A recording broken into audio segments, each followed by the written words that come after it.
देश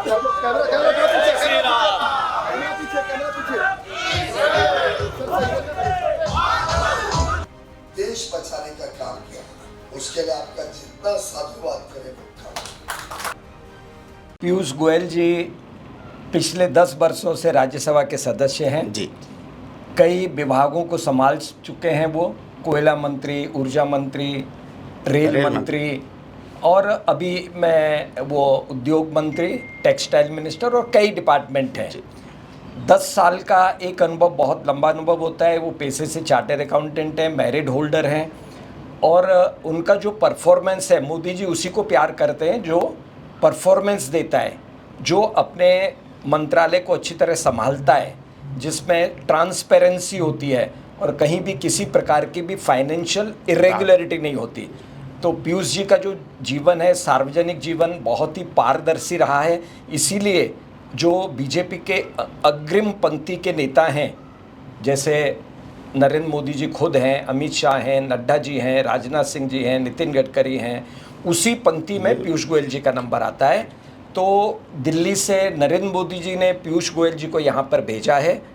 उत्तर मुंबई की जो सीट है, ये भारतीय जनता पार्टी की आप कह सकते हैं एक पारंपरिक सीट है। गोपाल शेट्टी 10 साल तक यहाँ पे रहे, उन्होंने बहुत अच्छा काम किया, लेकिन भारतीय जो जनता पार्टी का शीर्षस्थ नेतृत्व है, उन्होंने यहाँ पीयूष गोयल को भेजा है। आज हमने उत्तर मुंबई के सभी डॉक्टरों का यहाँ पर एक मीटिंग रखी है, गेट टुगेदर रखा है। बड़ी तादाद में करीब 500 से 600 डॉक्टर्स यहाँ पर इकट्ठा होंगे और पीयूष गोयल जी को सुनेंगे, पीयूष गोयल जी को अपना समर्थन देंगे।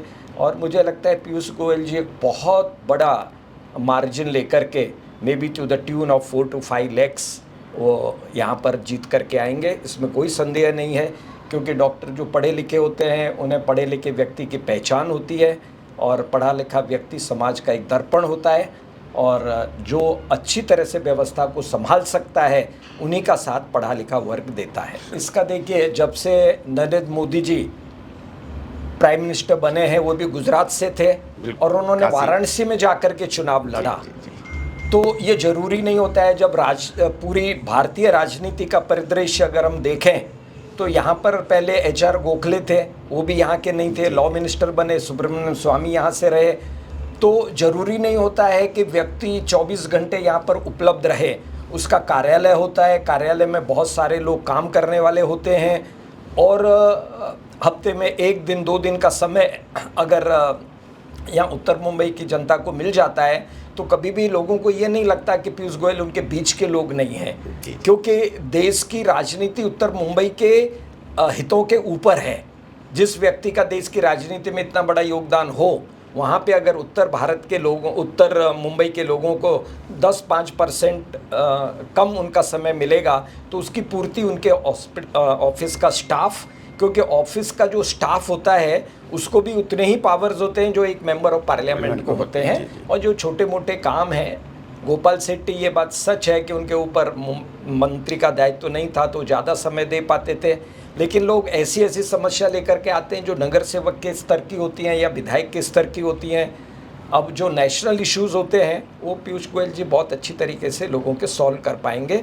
उद्योग से जुड़ी हुई समस्याएं, एजुकेशन से जुड़ी हुई समस्याएं, स्वास्थ्य से जुड़ी हुई समस्याएं, तो इसीलिए 10 साल तक हमने गोपाल शेट्टी जी को, तो अब एक 5 साल का पीयूष गोयल का भी टेन्योर बहुत अच्छा रहेगा और अंदर और बाहर का कोई सवाल नहीं पैदा होता, क्योंकि पूरा देश एक है। और जैसे राज्यसभा के मेंबर किसी भी जगह के किसी भी प्रांत से नियुक्त होकर के जाते हैं, ऐसे ही पीयूष गोयल जी मुंबई के तो हैं, मुंबई में ही रहने वाले हैं, तो कोई ऐसे बाहर से आ गए हों ऐसा नहीं है। तो पीयूष गोयल जी का परफॉर्मेंस 10 साल का लोगों ने देखा है, इसलिए पीयूष गोयल जी के ऊपर कोई किसी प्रकार की शंका करने का कोई सवाल पैदा नहीं होता। उत्तर मुंबई के विकास के लिए पीयूष गोयल के आने के बाद क्या रूपरेखा होने वाली है साहब? देखिए, उत्तर मुंबई में सबसे बड़ी जो समस्या है वो सक्रिय रोडों को लेकर के है। अभी SV रोड का जो है, लिंकिंग रोड का है, हाईवेज का है। सबसे बड़ी समस्या थी यातायात को लेकर के तो मेट्रो रेल का जाल बिछ रहा है। अंधेरी तक जय कुमार को कॉन्ट्रैक्ट मिल चुका है ये फ्री सीवे का। तो जब पीयूष गोयल जैसा व्यक्ति आता है जिसकी पहुंच ऊपर के 5 से 6 निर्णय लेने वाले व्यक्तियों में होती है तो उत्तर मुंबई का विकास बहुत तेजी से होगा। जी। और विकास में देखिए, मुंबई में कोई स्कूलों की कमी नहीं है, नॉर्थ मुंबई में कॉलेजों की कमी नहीं है, अच्छे अस्पतालों की कमी नहीं है।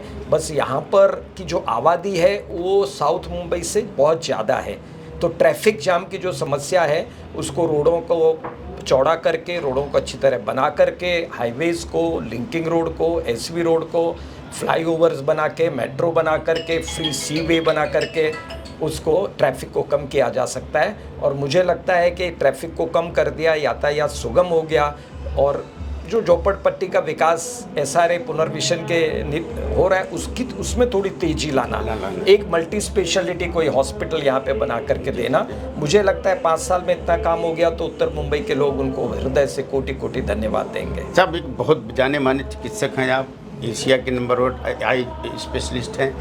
मुंबई में, उत्तर मुंबई में क्या एक मेडिकल कॉलेज की ज़रूरत है और वो पीयूष गोयल जी के जरिए कुछ पूर्ति हो सकती है? नहीं, देखिए, मुंबई में मेडिकल कॉलेजेस बहुत हैं जी।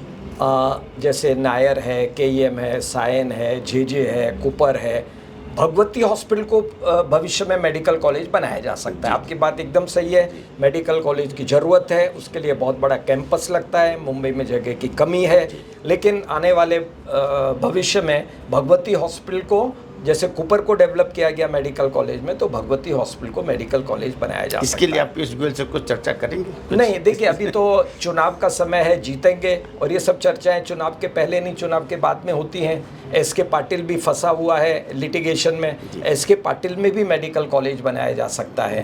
तो जगह अगर रहेगी तो मेडिकल कॉलेज बनाना, वैसे भी हर जिले में एक मेडिकल कॉलेज बनाना, ये भारतीय जनता पार्टी की नीति रही है। जी जी जी।